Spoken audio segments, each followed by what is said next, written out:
Each and every fall I sit here and tell you that the latest SmackDown is good, but just good. That it's not impressive and not enough to curl the toes of this lifelong wrestling game fan. Today I'm thrilled to tell you that WWE SmackDown vs. Raw 2010 isn't just good, it's freaking great.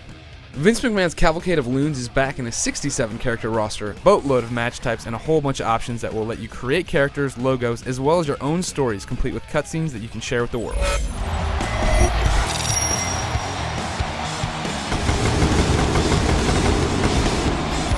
If there's one thing SmackDown vs. Raw 2010 nails, it's the WWE style presentation.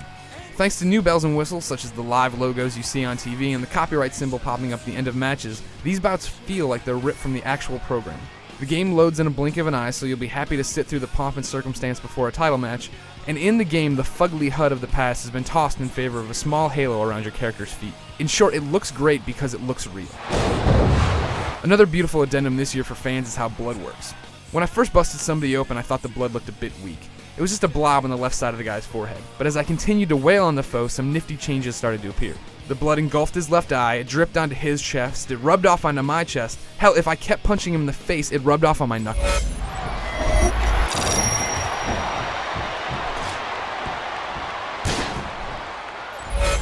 If you've played SmackDown in the past few years, you should know what to expect when it comes to controlling your grappler. The left stick moves you and the right stick grapples, etc, etc, etc.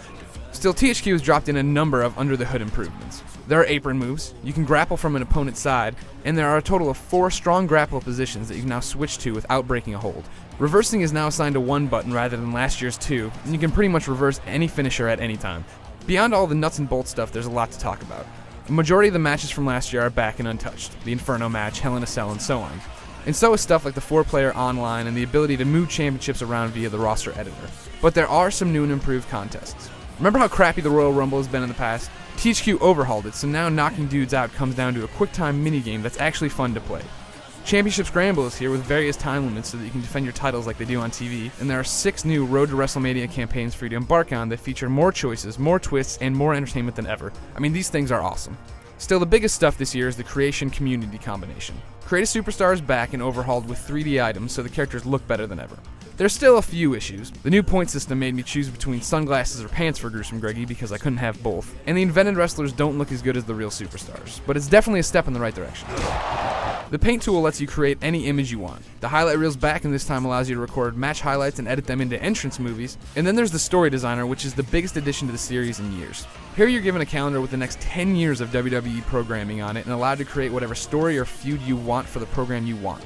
You click a show and choose one of the more than 100 scene animations to pop in and tell your tale. The animations range from people getting interviewed to cars exploding to mysterious briefcases being found.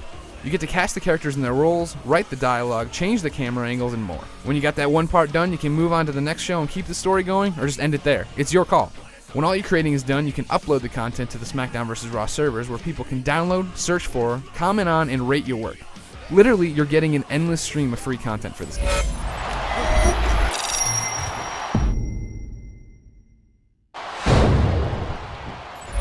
There are nitty-gritty sticking points with this year's SmackDown vs. Raw, such as the fact that created superstars can only appear 10 times in a created story, and the AI can be a bit wonky in Road to WrestleMania. But for those micro concerns, you really should check out my extensive written review.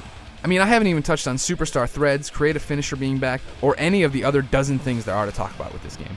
What you need to take away from this video is that WWE SmackDown vs. Raw 2010 is a great game that should satisfy fans looking to lose themselves in the world of sports entertainment. The gameplay improvements are welcome, the presentation is top-notch, and the ability to create, upload, and download user-created stories pretty much blows the lid off of how long you can play this title. So if you'll allow me to paraphrase the great one, finally, the awesomeness has come back to SmackDown!